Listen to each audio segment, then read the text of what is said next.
నమస్తే, welcome to LG news బులెటిన్లో ముందుగా హెడ్లైన్స్ చూద్దాం.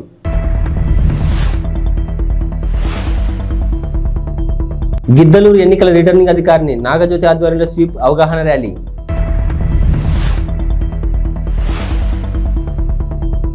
ఇంటర్ ఫలితాల్లో రాయవరం విజ్ఞాన జూనియర్ కాలేజీ విద్యార్థుల విజయకేతనం.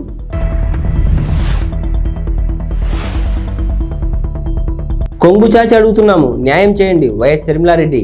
ప్రకాశం జిల్లా ఎన్నికల రిటర్నింగ్ అధికారి ఆదేశాల మేరకు ఓటు హక్కును వినియోగించుకోవాలని కోరుతూ గిద్దలూరు ఎన్నికల రిటర్నింగ్ అధికారిని నాగజ్యోతి ఆధ్వర్యంలో స్వీప్ అవగాహన ర్యాలీ నిర్వహించారు. అనంతరం జెండా ఊపి ప్రారంభించారు. ఈ సందర్భంగా ఎన్నికల రిటర్నింగ్ అధికారిని నాగజ్యోతి మాట్లాడుతూ స్వీప్ ముఖ్య ఉద్దేశం ఓటు హక్కు వినియోగిద్దాం, ప్రజాస్వామ్యాన్ని గెలిపిద్దామనే నినాదంతో 18 సంవత్సరాలు నిండిన ప్రతి ఒక్క యువతీ యువకులు ఓటు హక్కు నమోదు చేసుకోవడమే ముఖ్య ఉద్దేశమన్నారు.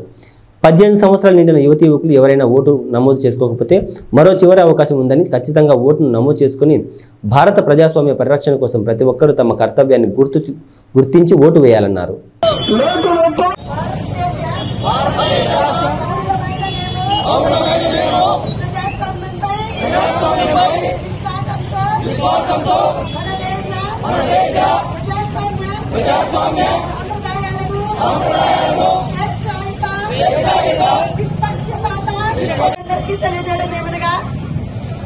మరి ఈ స్వీప్ కార్యక్రమం యొక్క ముఖ్య ఉద్దేశం ఏంటంటే,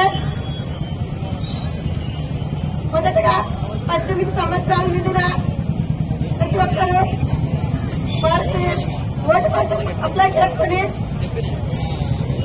ఓటు వేయాలని అందరికీ తెలపడం ఒక ముఖ్య ఉద్దేశం. ఈ నెల 15వ తారీఖు వరకు,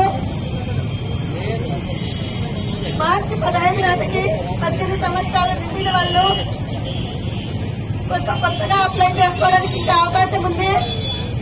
ఎవరైనా ఇప్పటికీ మార్చి 15 నాటికి 18 సంవత్సరాలు నిండిన వాళ్ళు ఓటుకు అప్లై చేసుకోకుండా ఉంటే వాళ్ళు ఈ 15వ తారీఖు లోపల అప్లై చేసుకోవాలని కోరుకుంటున్నాము. అదొకటి.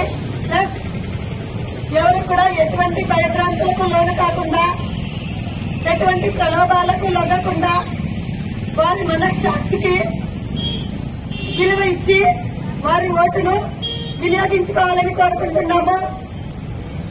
అదేవిధంగా ఈ గిద్దలూరు కాన్స్టిట్యున్సీలో అందరూ కూడా మంచి ఎక్స్పీరియన్స్ ఎంప్లాయర్స్ ఉన్నారు. మీరందరూ కూడా, ప్రజలందరూ కూడా వారి ఓటును మే 13వ తారీఖున అందరూ ప్రశాంత వాతావరణంలో వారి ఓటును వినియోగించుకోవాలని కోరుకుంటున్నాను. ఆంధ్రప్రదేశ్ రాష్ట్ర ఇంటర్ పరీక్ష ఫలితాల్లో రాయవరం విజ్ఞాన కాలేజీ విద్యార్థులు అన్ని విభాగాల్లో అత్యుత్తమ ప్రతిభ కనబరిచారు. ద్వితీయ సంవత్సరం బైపీసీ విభాగంలో శ్రీ లక్ష్మీ మనోజ్ 1000 మార్కులకు గాను 981 మార్కులు, ప్రథమ సంవత్సరం సిఈసి గ్రూప్లో త్రివేణికి 500 మార్కులకు గాను 472 మార్కులు, బైపీసీ విభాగంలో ధనలక్ష్మికి 440 మార్కులు గాను 429 మార్కులు, ఎంపీసీ విభాగంలో మాధవీదేవికి 470 మార్కులకు గాను 459 మార్కులు సాధించారు.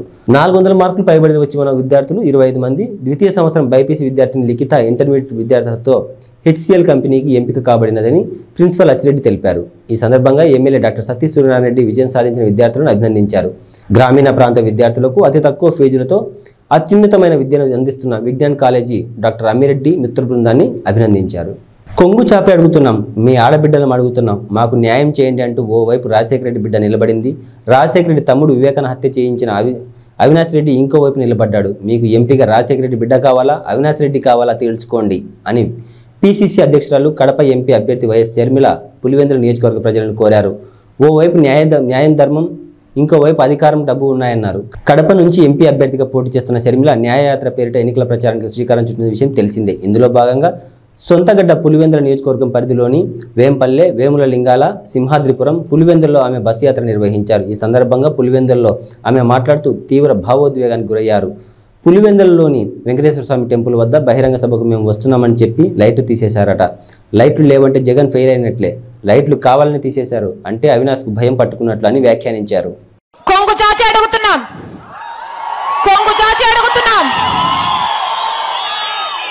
మీ ఆడబిడ్డలం అడుగుతున్నాం,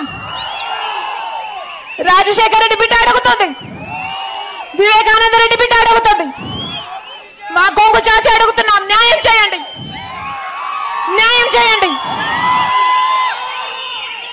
మీరే నిర్ణేతలు.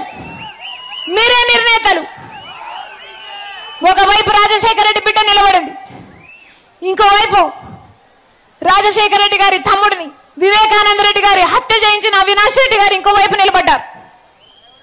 మీకు ఎంపీగా ఎవరు కావాలో, రాజశేఖర రెడ్డి బిడ్డ కావాలో లేకపోతే హత్య చేసిన అవినాష్ రెడ్డి గారు కావాలో మీరు తెలుసుకోండి.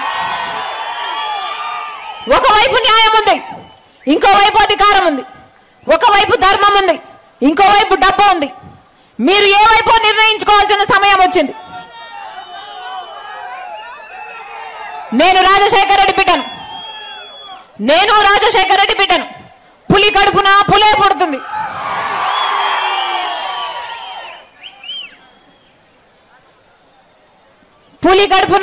పుడుతుంది. ఈ రాజశేఖర రెడ్డి బిడ్డ ఎవ్వరికి భయపడేది కాదు. అలాగే అన్యాయం జరుగుతుంటే సహించేది కూడా కాదు. ఇక్కడ అన్యాయం జరుగుతుంది కాబట్టి ఒక హంతకుడిని మళ్ళీ గెలిపించకుండా, ఒక హంతకుడు మళ్ళీ చట్టసభలకు వెళ్ళకూడదని ఈ రోజు రాజశేఖర రెడ్డి బిడ్డ ఈ నిర్ణయం తీసుకొని ఇక్కడ నిలబడింది. మీ రాజశేఖర రెడ్డి బిడ్డను గెలిపిస్తారో ఓడిస్తారో మీరే నిర్ణేతలు.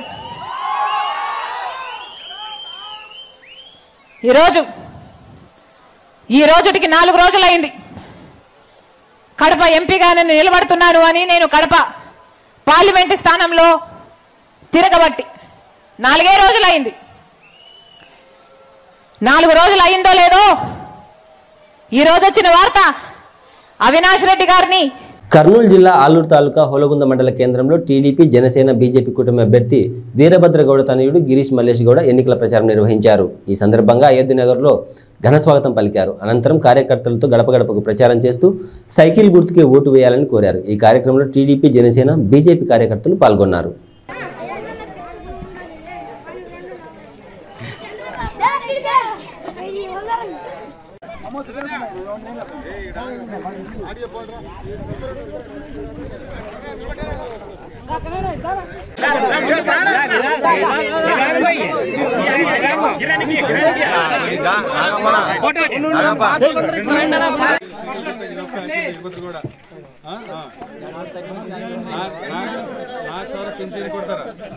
ಪಿಂಚಣಿ ಕೊಡ್ತಾರ ರೈತರಿಗೆ 20,000 ರೂಪಾಯಿ ಹಾಕ್ತಾರೆ, 15,000 ರೂಪಾಯಿ ಕೊಡ್ತಾರ, 3 ಸಿಲಿಂಡರ್ ಫ್ರೀ ಕೊಡ್ತಾರೆ. ಸೈಕಲ್ ಗುರ್ತು ಮಂಡಲ ನಮ್ದು ಕೂಡ ಎಲ್ಲ ಮಂಡಲ ಎಮ್ಮೆಲ್ಲೆ ನಮ್ಮ ಮಂಡಲದವ್ರಿಗೆ ಅವಕಾಶ ಕೊಡ್ತಾರೆ. ಹಂಗಂತೇಳಿ ನಾವೇನು ಇನ್ಚಾರ್ಜ್ ಆಗಿದ್ದು ಮಾಡಿ ಅಧಿಕಾರ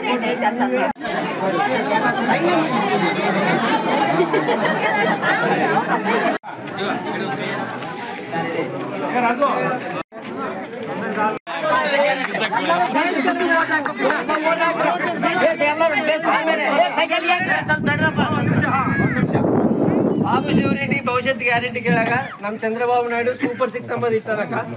ಮಹಿಳೆಯರಿಗೆ ಮನೆಗೆ ಓದಿಗೆ ಅಂತ ಹುಡುಗರು ಆಗಲಿ ಹುಡುಗ ಆಗಲಿ ಓದಿಕೆ ಹುಡುಗರಿಗೆ 15,000 ರೂಪಾಯಿ ಕೊಡ್ತಾರಕ್ಕ ವರ್ಷಕ್ಕೆ. ಇಷ್ಟು ಮುಂಚೆ ಜಗನ್ಮೋಹನ್ ರೆಡ್ಡಿ ಇವಾಗ ಅಮ್ಮ ಒಡಿ ಅಂತೇಳಿ ಒಬ್ಬರಿಗೆ ಕೊಡ್ತಾನ, ಅದು ಕೂಡ ಇವಾಗ 13,000 ಏನೋ ಕೊಡ್ತದನ, ಕೊಡವಲ್ಲ ಫುಲ್ಲು. ಚಂದ್ರಬಾಬು ನಾಯ್ಡು ಬಂದ ಮೇಲೆ 15,000 ಮನೆಗೆ ಎಷ್ಟು ಮಂದಿ ಹುಡುಗರಿದ್ರೆ ಆ ಮಂದಿಗೆ 15,000 ಕೊಡ್ತಾನಕ್ಕ. ఆడబిడ్డ నిధికింద కొంచెం ఆడబిడ్డ నిధికింద 18 సంవత్సరాల నుండి 55 సంవత్సరాలు ఉన్నంత వరకు ఉన్న వాళ్ళకి నెలకు 1,500 రూపాయలు ఇస్తాడక్క. తర్వాత దీపం పథకం కింద మనం ఇంతకుముందు గ్యాస్ స్టవ్ ఒక సిలిండర్ ఇస్తుంటివి, ఈ ప్రభుత్వం ఇయ్యలేదు. మేము మా చంద్రబాబు నాయుడు ప్రభుత్వం పోయిన తర్వాత ఈ ప్రభుత్వం ఇయ్యలేదు. గ్యాస్ పథకం కింద మనం అప్పుడు ఒక సిలిండర్ ఒక స్టవ్ ఇస్తుంటివి. అదే మళ్ళీ దీపం పథకం తెచ్చి సంవత్సరానికి 3 గ్యాస్ సిలిండర్లు ఉచితంగా ఇస్తున్నాడు మా చంద్రబాబు నాయుడు. తర్వాత మహిళలకు అక్క నేను చెప్పేది మహిళలకి జిల్లాలో ఎక్కడ తిరిగినా ఉచితంగా బస్సు ప్రయాణం. ఏమక్క రైతులకి ఇక్కడ ఉన్నటువంటి రైతులకి ఆర్థిక సాయం రైతు భరోసా కింద సంవత్సరానికి 20,000 రూపాయలు ఆర్థిక సాయం చేస్తున్నాడు అక్క. ఇవన్నీ బాబు ష్యూరిటీ భవిష్యత్తు గ్యారంటీ కింద. తర్వాత యువతకు మన ఉన్న యువత జగన్మోహన్ రెడ్డి ప్రభుత్వం వచ్చిన తర్వాత మన యువతకు ఉద్యోగాలు లేక ఎంత నష్టపోతున్నారో మనం చూస్తున్నాం. ఏమన్నా ఇక్కడ ఉన్నటువంటి యువత ఎవరైనా కానీ 20 లక్షల ఉద్యోగాలు చంద్రబాబు నాయుడు ప్రకటించినాడన్నా. ఉద్యోగాలు రాని వాళ్ళకి నిరుద్యోగ వృత్తి కింద 3,000 రూపాయలు కూడా మా చంద్రబాబు నాయుడు ఘనత ఇస్తున్నాడన్నా. ఈ ఘనత చంద్రబాబు నాయుడుకే దక్కుతుంది. గతంలో చంద్రబాబు నాయుడు ఉన్నప్పుడే ఈ ఆలూరు తాలూకా అభివృద్ధి చెందింది. రాబోయే ప్రభుత్వం 30 రోజుల్లో చంద్రబాబు నాయుడు ప్రభుత్వమే రాబోతుంది.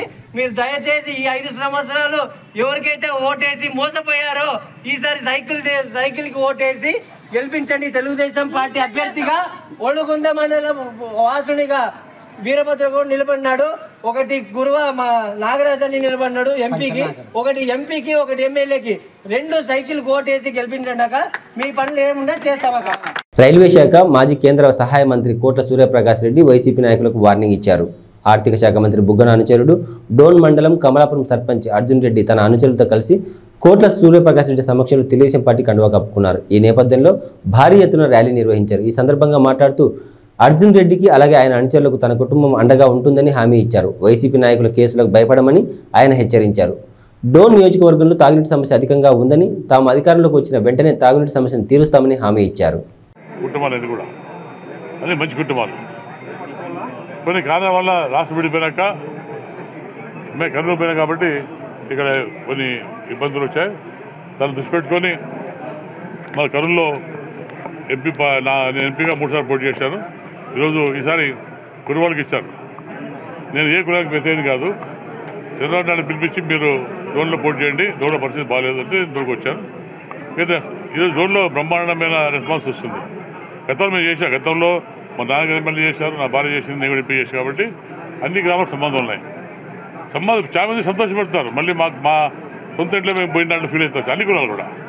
కాబట్టి తప్పకుండా అర్జున్ రెడ్డి మీరు స్వాగతం పలుకుతున్నాం. అర్జున్ రెడ్డి వాళ్ళ 19 మిత్రుల్ని వాళ్ళ మన గ్రామస్తులందరూ కూడా స్వాగత పలికి అర్జున్ రెడ్డి గారు స్వయంగా చెప్పారు అక్కడ మాకు నష్టపోయే మర్యాద.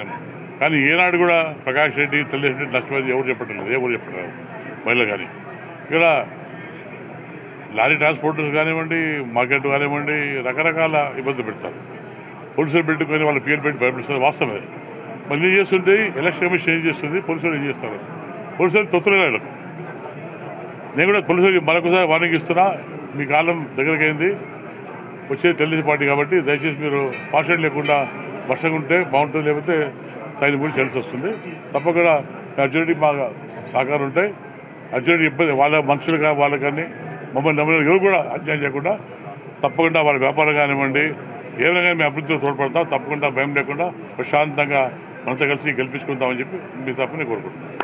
అభివృద్ధి కనిపించడం లేదని చెప్పేసి మంత్రి గారు అంటున్నారు. అభివృద్ధి ఏమంది అభివృద్ధి ఏమో చెప్పు. బిల్డింగ్లు కట్టాము. ఏ బిల్డింగ్ అభివృద్ధి అనేది కనిపించడం లేదు. ఒకసారి నాకు కాదు ప్రజలకు పెడతారు. మేము ఎప్పుడు కానీ మా కుటుంబం అభివృద్ధి చేసారని చెప్తాం. మేము వీళ్ళు అభివృద్ధి చేయకుండా చేశారు. రోడ్డు తాడేశాడు. కొత్త రోడ్డు ఎక్కడ వెళ్ళా. ఇప్పుడు హాస్పిటల్ కూడా మేము 9 శాంక్షన్ చేశాం. తీసిపోయి హాస్పిటల్ ఏ హాస్పిటల్ అది ట్రైబల్ హాస్పిటల్ తెలుసు కానీ ట్రైబల్ హాస్పిటల్ కట్టాడు. అది అలహాబాద్ సంబంధించిన హాస్పిటల్ అది రోడ్డు కట్టాడు. అందులో ఎక్విప్మెంట్ లేదు. నామకాయ సెట్ కట్టాడు బ్రహ్మాండంగా. పైన పట్టారు లోన్ ఉంటారు. ఏం లేదు కట్టా చెప్పుకుంటే ఏం కట్టాడు. మేము నీళ్ళు ఇచ్చాం. శ్వేత ఉన్నప్పుడు డోన్లో నీళ్ళు ఇచ్చాం. 70 కోట్ల నీళ్ళు ఇచ్చాం. మళ్ళీ ఇస్తాం. అది అభివృద్ధి కాదా? అది నీళ్ళు ఇచ్చాం. ఈరోజు నేషనల్ హైవే పక్కన ఇల్లు ఖాళీ మొత్తం డెవలప్ అయింది. ఇక్కడ ఈ ఖాళీ ఆయన కప్పట్లేదు అడుగుతున్నా. ఆయన కప్పట్లేదా? మొన్న వచ్చి మేమేసి రోడ్డు కదా రోడ్ వేసి బిల్డింగ్ కడితే అభివృద్ధి. అది అభివృద్ధి ఉంటే గ్రామాలకు వెళ్దాం. నువ్వు ఇల్లు గ్రామాలకు ఆయన చెప్పాడు. నేను చేసి కానీ చూస్తాను పోదాం అన్నాడు. మాకు వేసుకునే అవసరం లేదు. మాకు గుండెపండు ఎద్దుమంటు చాలు పోస్తాం. మేము కూడా వస్తాం. మేము రైతులమే. తర్వాత రాజకీయం వచ్చాం. ఆయన రైతు కాదు, రాజకీయ నాయకుడు కాదు. ఆయన వ్యాపారస్తుడు. అది ఎంత వ్యాపారస్తు బుద్ధి ఉంటుంది. ఇప్పుడు ఆయనకుగా ఏదో అభివృద్ధి ప్రజలు చెప్పాలి. అభివృద్ధి ప్రజలు ఓపెన్గా ఓటేస్తారు. ఇంత డబ్బులు ఇచ్చి కొనుక్కే పని లేదు. నేను వెళ్తాను డబ్బులు చేసింటే నువ్వు డబ్బులు ఎందుకు వచ్చిందావు. నీ పేరు పోతావు. అంత అన్ని కూడా పోతారు. అది 1 గంట పోతారు. అది అంతా తెలిసిపోయింది. అభివృద్ధి జీరో. గెలిచేది మేమే. తెలుగుదేశం పార్టీ గెలుస్తుంది. అప్పుడు అభివృద్ధి చూపిస్తాం. మళ్ళీ మేము ఆయనకు చూపిస్తాం. అభివృద్ధి చూపిస్తాం. మేము రాష్ట్ర ప్రజల శ్రేయస్సే తన శ్రేయస్సు అనుకుంటూ రాష్ట్ర ప్రజల కోసం ఎన్నో అనేక రకమైన సంక్షేమ పథకాలు ప్రవేశపెట్టిన ఘనత జగన్మోహన్ రెడ్డికే దక్కుతుందని పశ్చిమ నియోజకవర్గ ఎమ్మెల్యే అభ్యర్థి అడారి ఆనంద్ కుమార్ అన్నారు. 92వ వార్డు వెంకటాపురంలో ఎన్నికల ప్రచారంలో భాగంగా జీవీఎంసీ కోఆప్షన్ సభ్యులు బెహ్రా భాస్కర్ రావు పశ్చిమ నియోజకవర్గం ఎమ్మెల్యే అభ్యర్థి అడారి ఆనంద్ కుమార్ కలిసి పలు ప్రాంతాల్లో పర్యటించారు. అనంతరం ప్రతి ఇంటికి వెళ్లి జగన్మోహన్ రెడ్డి చేస్తున్న సంక్షేమ అభివృద్ధి పథకాలు ప్రజలకు వివరించారు. ఫ్యాను గుర్తుపై ఓట్లు వేసి గెలిపించాలని అభ్యర్థించారు. అనంతరం రోడ్ షోలో ఆనంద్ కుమార్కు అడుగడుగున ప్రజలు భ్రమరథం పట్టారు. పూలమాలలు, మహిళలు మంగళహారతులతో స్వాగతం పలికారు. ఈ కార్యక్రమంలో అభిమానులు, కార్యకర్తలు పాల్గొన్నారు. అయితే నా తాలూకా ఆలోచన ఏంటంటే కంపెనీ ద్వారా యుద్ధం చేసి కంపెనీ మూసేస్తే అన్ఎంప్లాయ్మెంట్ వచ్చేస్తుందేమో అన్న భయం కొద్దీ మనకేం కావాలో కంపెనీని కోరుకుందాం అని చెప్పేసి మిమ్మల్ని శాంతింప చేయడానికి ప్రయత్నం చేశాను. అదొకటే నేను చేసిన తప్పు. మీరు ఆవేశంలో ఉన్నారు, నా మాట వినలేదు. ఆవేశంలో ఉండి నా మాట వినకపోయి ధర్నా అయింది, కేసులు పెట్టారు. అన్యాయంగా ఈ ప్రాంతంలో ఉన్న పిల్లలు ఆ టైంలో కేసులు పెట్టడం వల్ల ఈరోజు కూడా కోర్టు చుట్టూ తిరుగుతున్నారు. మనం కోరుకునేది రేపు అధికారంలో జగన్మోహన్ రెడ్డి గారు రాగానే, అలాగే ఈ ప్రాంతంలో శాసనసభ్యుడు అవగానే అడగవలసిన కోరిక మా పిల్లల మీద ఏవైతే కేసులు పెట్టారో ఆ కేసులన్నీ పూర్తిగా రద్దు చేయించండి అని చెప్పేసి సభాముఖంగా నేను కోరుతున్నా. అలాగే ఇది ఇమ్మీడియట్ గా సాల్వ్ చేయండి అంటే ఈరోజు ఆయన ఒక ల్యాండ్ని చూపించి మన ప్రభుత్వం వాళ్ళకి ఒక ల్యాండ్ ఇస్తూ వాళ్ళ ల్యాండ్ మనం తీసుకొని ఇంకొక 10 రోజులు ఉంటే శంకుస్థాపన కూడా అయిపోయింది. కోడ్ రావడంతో ఈ రోజు ఈ 10 రోజులుగా ఆగింది. ఎలక్షన్ అయిపోగానే ఇమ్మీడియట్ గా ఏకేసీ కాలనీలో G+4 గ్రూప్ హౌసింగ్ కి శాంక్షన్ చేసిన గొప్ప ఘనత మన ముఖ్యమంత్రి గారు. మరి అదే విధంగా ఇక్కడ గడపకు వచ్చినప్పుడు కూడా ఈ గడప అయిపోయిన తర్వాత బెహ్రా భాస్కర్ గారు నాతో పాటు వస్తూ వాళ్ళ ఇంటికి వెళ్ళిన తర్వాత ఆయన నాకు మొత్తం చెప్పడం జరిగింది. సార్ ఇక్కడ ఈ విధంగా ఉంది, ఈ విధంగా కొంతమందికి ప్రాబ్లం ఉంది, ఎల్జీ పాలిమర్స్ దీంట్లో ఈరోజు వందలాది మంది ఈరోజు చాలా మంది ఉపాధి కోల్పోయారు, దీనికి ఏదో ఒకటి మనం చెయ్యాలి అని అంటే నేను ఈ గడప అయిన తర్వాత ఆయన అపాయింట్మెంట్ తీసుకుని ఆ ముఖ్యమంత్రి గారి దగ్గరికి వెళ్ళడం జరిగింది. నర్సీపట్నం మున్సిపాలిటీ 28వ వార్డు అయ్యన్న కాలనీలో ఎన్నికల ప్రచారంలో భాగంగా మాజీ మంత్రి చింతకాయల అయ్యన్న, సతీమణి కౌన్సిలర్ చింతకాయల పద్మావతి ఎన్నికల ప్రచారం నిర్వహించారు. ఆమె వెంట కుటుంబ సభ్యులు ప్రచారంలో పాల్గొన్నారు. ఇంటింటికి తిరుగుతూ టీడీపీ పార్టీ మేనిఫెస్టో ప్రజలకు ఇస్తూ టీడీపీ అధికారంలోకి వచ్చిన తర్వాత అమలయ్యే పథకాలను వివరిస్తూ ఇంటింటి ప్రచారం నిర్వహించారు. ఈ సందర్భంగా పద్మావతి మాట్లాడుతూ ఈ వైసీపీ పార్టీ దుష్ట పాలనకు చరమగీతం పాడవలసిన సమయం వచ్చిందన్నారు. సైకో జగన్ పాలనపై ప్రజలు ఎంతో విసుగు చెందారని, రానున్న ఎన్నికల్లో టీడీపీ గెలుపు ఖాయమని అన్నారు. రాష్ట్రం అభివృద్ధి చెందాలంటే ఖచ్చితంగా టీడీపీ రావాలని, ప్రతి ఒక్కరూ కూటమికి ఓటు వేసి నర్సీపట్నంలో చింతకాయల అయ్యన్న పాత్రుడిని అనకాపల్లి ఎంపీగా సీఎం రమేష్ని గెలిపించాలని కోరారు. ఈ కార్యక్రమంలో ప్రజలు, నాయకులు, కార్యకర్తలు పాల్గొన్నారు. మీకు ఆదరణ ఎంతవరకు కోరింది, అసలు ఎట్లా ఈ ప్రచారాన్ని ముందు తీసుకెళ్తున్నారు?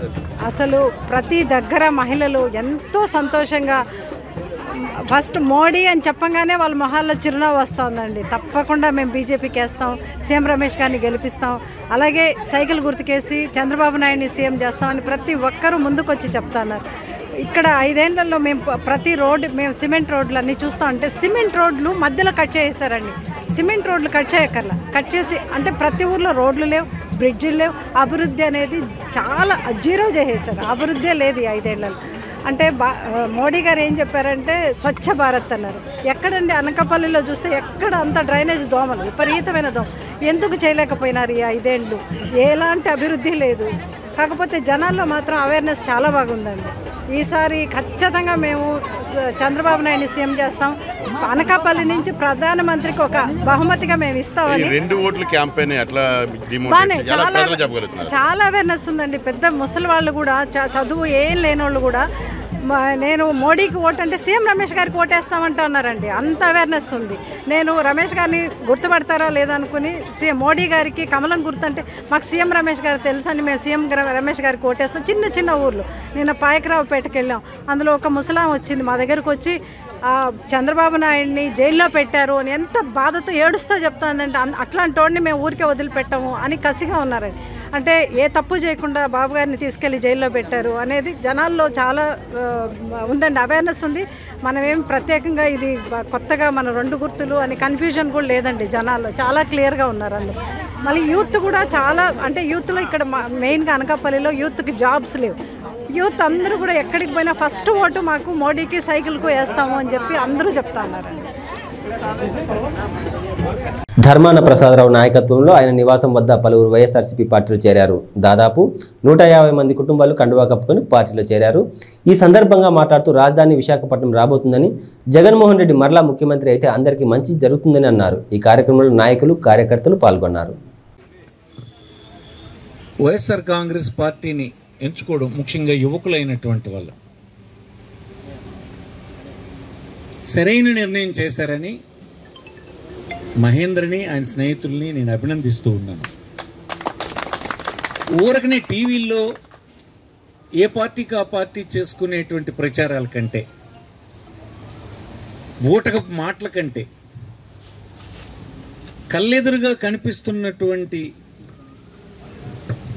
అభివృద్ధో, అమలు చేసే కార్యక్రమాలు, విధాన నిర్ణయాలు, సమాజంలో మార్పులు తెచ్చి ప్రజల తాలూకా స్థితిగతులు పెంచాలనేటువంటి ప్రయత్నం చేస్తున్నటువంటి పార్టీ ప్రభుత్వాల్ని నిలబెట్టాలి అనేటువంటి ఆలోచన యువకులు ముఖ్యంగా కలిగి ఉండాలి. ఎందుచేతనంటే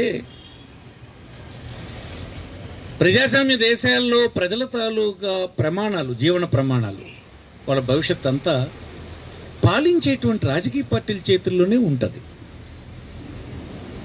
ఎవరికో ఒకరికి ఇచ్చేసి అన్నీ బాగుపడాలంటే బాగుపడదు. మీరు ముఖ్యంగా యువకులు తెలుసుకోవాల్సింది ఆ ప్రభుత్వపు నిర్ణయాలతోటి మన తాలూకు జీవితాలు మెరుగుపడడమా, తరిగిపోవడమా, దివాలా తీయడం అన్నది ఉంటుంది. చంద్రబాబు గారు ఏంటి ఇప్పుడు మీరు చెప్పండి, చంద్రబాబు ఎక్కడ నివాసం ఉంటున్నాడు?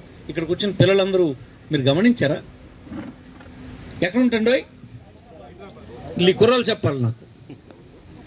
ఇలా అమరావతి అనే పేరుతో రియల్ ఎస్టేట్ వ్యాపారం చేస్తాడు. దానికి గాను ముఖ్యమంత్రి ఇక్కడ అవ్వాలి. అతను వస్తే విశాఖపట్నం రావాల్సినటువంటి ఎగ్జిక్యూటివ్ క్యాపిటల్ని ఎత్తేసి అమరావతిలో పెట్టి 50,000 ఎకరాలు అమ్ముతాడు 5 సంవత్సరాలు. అది కానీ అతని కుటుంబం మాత్రం ఇక్కడ రాడు. ఇక్కడ వేడిగా ఉంటుంది, ధూళి పడిపోతుంది, ఎండ ఎక్కువ ఉంటుంది. అక్కడ హాయిగా చల్లగా ఉంటుంది. హైదరాబాద్లో ఉంటుంది. అతను మనకు ముఖ్యమంత్రి. మన పిల్లలేమో ఎగిరి గెంతేసేసి సైకిలో అంటే ఏమిటంటున్నారు? నాలెడ్జ్ ఉందా? ఫస్ట్ అతన్ని అడగాలి మీరు. ఎవరైనా ఎక్కడ ఉంటాడు ముఖ్యమంత్రి అని, ఎక్కడ ఉండాలి ముఖ్యమంత్రి? అంత ఘోరం అన్నమాట.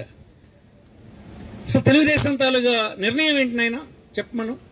విశాఖపట్నంలో క్యాపిటల్ పెట్టడానికి, ఎగ్జిక్యూటివ్ క్యాపిటల్, కార్యనిర్వాహక రాజధానిని పెట్టడానికి ఈ జిల్లాలో ఉండేటువంటి అచ్చెన్నాయుడు, రామ్మోహన్ నాయుడు, కాకపోతే కోన రవికుమారో ఇంకొకరో తెలుగుదేశం అభ్యర్థులు, మీ అభిప్రాయం ఏంటి చెప్పండి. అసలు విశాఖపట్నంలో పెట్టడానికి మీరు అనుకూలరా, పెట్టొద్దని అంటారా? చెప్పండి, మీరేం చెప్తారో చెప్పండి జనంకి.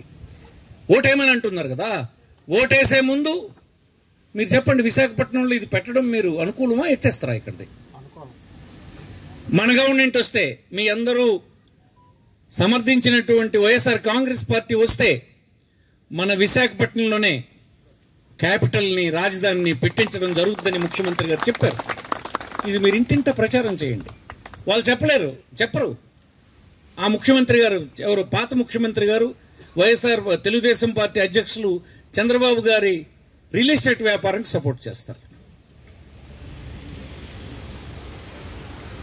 ఈ జిల్లాలో పోటీ చేస్తూ ఈ జిల్లా ప్రజల తాలూకు అవసరాలకి, వాళ్ళ ఉన్నతికి పనిచేయ. రాజధాని అంటే ఏంటి? రాజధాని అంటే ఏమనుకుంటున్నారు? అక్కడ రాజధాని వస్తే మనం ఉదయాన్నే బ్రేక్ఫాస్ట్ చేసేసి రాజధానికి వెళ్ళి పని చూసుకొని రాత్రి ఇంటికి భోజనానికి వచ్చేవచ్చు. మన తండ్రులు, తాతలు ఎక్కడికి వెళ్ళేవాళ్ళు తెలుసా? చెన్నై వెళ్ళేవాళ్ళు. ఆ రోజుల్లో 2.5 రోజులు 3 రోజులు ట్రైన్లో ఉండేవాళ్ళు మన తాతలు. 75 సంవత్సరాలు ఉన్నారు అక్కడ. మనం అయిపోయింది. 3 సంవత్సరాలు కర్నూలు వెళ్ళాం, తాతలు తండ్రులు వెళ్ళారు. ఆ తర్వాత హైదరాబాద్ మార్చారు. హైదరాబాద్లో 65 సంవత్సరాలు ఉన్నాం, మనము తండ్రులు వెళ్ళారు. ఈవేళ రాష్ట్ర విభజనలో అవకాశం వచ్చింది. మిగిలినటువంటి ఒకే ఒక సమగ్రమైన పట్టణం, పెద్ద పట్టణం, అన్ని అర్హతలు ఉన్నటువంటి పట్టణం, కేంద్రం నియమించినటువంటి కమిటీ కూడా చెప్పినటువంటి పట్టణం విశాఖపట్నం. దాన్ని క్యాపిటల్గా పెట్టమంటే పెట్టకుండా ఇతనేమో వ్యాపారం చేయడానికి కోసమని రాజధానిని ఏర్పాటు చేస్తాడు, ప్రజలకు సంబంధం లేకుండా. అతను మనకి కాబోతున్నటువంటి ముఖ్యమంత్రి అని అతను చెప్తాడు. ఎందుకు వేయాలి మనం? విశాఖపట్నం క్యాపిటల్ వస్తే దేశ విదేశాల నుంచి పెట్టుబడి అంతా ఇక్కడికి వస్తుంది. విశాఖపట్నం చుట్టూన జిల్లాల్లో పెట్టుబడి అంతా వస్తుంది. పరిశ్రమలు వస్తాయి, సంస్థలు వస్తాయి, ఐటీ వస్తుంది. మన పిల్లలందరూ ఉద్యోగులు ఇక్కడే చేస్తారు. ఎక్కడో ఇంటర్మీడియట్ చదువుకున్న పిల్లడు మన జిల్లా నుంచి వెళ్ళిపోతాడు పాపం. ఆ తల్లి తండ్రి ఆ పిల్లడు ఎదిగొస్తే మాకు కాలొంగిన రోజున, కన్ను కనిపించని రోజున, చేతులు సాగని రోజున ఈ పిల్లడు మాకు ఆదుకుంటాడంటే ఏముంది ఇక్కడ? ఏముండదు కనుక ఇంటర్మీడియట్ అయిన తర్వాత చిన్న బ్యాగ్ తగిలించుకొని ఇలా కనిపించినటువంటి సుదూర ప్రాంతాలకు వెళ్ళిపోయి మురికి గట్ల మీద, చెరువు గట్ల మీద, దోమల మధ్యన, అనారోగ్యం మధ్యన చాలీ చాని ఫుడ్తో కూలి చేసుకుంటూ బ్రతికినటువంటి పిల్లలే కదా మన జిల్లా వాళ్ళు. ఎన్నాళ్ళు ఈ బాధలు? ఎందుకు పడాలి ఈ బాధలు? ఎవరి నిర్వాహకం వాళ్ళు పడుతున్నాయి ఈ బాధలు? ఈవేళకైనా మార్పు తెచ్చుకోవడానికి మనం ప్రయత్నం చేయకపోతే ఎలాగ? మార్పు రావాలంటే ఏం చేయాలి? ఓటు అనేటువంటి దానితో మార్పు తేగలం. నిన్న జగన్మోహన్ రెడ్డి ఓటు వేయడం వల్ల ఏం జరిగింది? ఉద్దానంలో మంచినీటి ప్రాజెక్ట్ వచ్చింది. కిడ్నీ వ్యాధులతో చనిపోతున్న వాళ్ళకి పరిష్కారం లభించింది. పలాసలో హాస్పిటల్ వచ్చింది, వైద్యం చేయించుకోవడానికి అవకాశం వచ్చింది. మూలపేటలో సీపోర్ట్ వచ్చింది. ప్రపంచంతో శ్రీకాకుళం మరొక 6 మాసాల్లో కనెక్ట్ అయిపోతుంది. 4,000 కోట్ల రూపాయలు పెట్టుబడి పెట్టి పని జరుగుతుంది. మనం శ్రీకాకుళంలో ఏమొచ్చినాయి చూడండి. 900 బెడ్ల హాస్పిటల్ పూర్తయి రెడీ అయింది. రేపేమోటో కలెక్టరేట్ ఇనాగ్రేషన్కి సిద్ధంగా ఉంది. ఏమి చేయలేదని. ప్రతి ఊరు స్కూల్ డెవలప్ అయింది, ప్రతి దగ్గర హై స్కూల్ డెవలప్ అయింది. అందులో ఉండేటువంటి ఫర్నిచర్ని, డిజిటల్ బోర్డుల్ని, టాయిలెట్లని, అవసరమైనటువంటి పిల్లలకు కంప్యూటర్ని, వారికి బట్టలు, భోజనం, పెంచినటువంటి తల్లికి భారం అవుతుందేమో, కూలికి పంపించేస్తుందేమో అని చెప్పి ఆమె అకౌంట్లో డబ్బు వేసి ఎందుకోసం? ఆ పిల్లడు చదివితే, ప్రయోజకుడైతే ఆ కుటుంబం జీవన ప్రమాణాలు. ఇవి బులెటిన్ విశేషాలు. మరో బులెటిన్లో మళ్ళీ కలుద్దాం. అంతవరకు సెలవు. నమస్తే.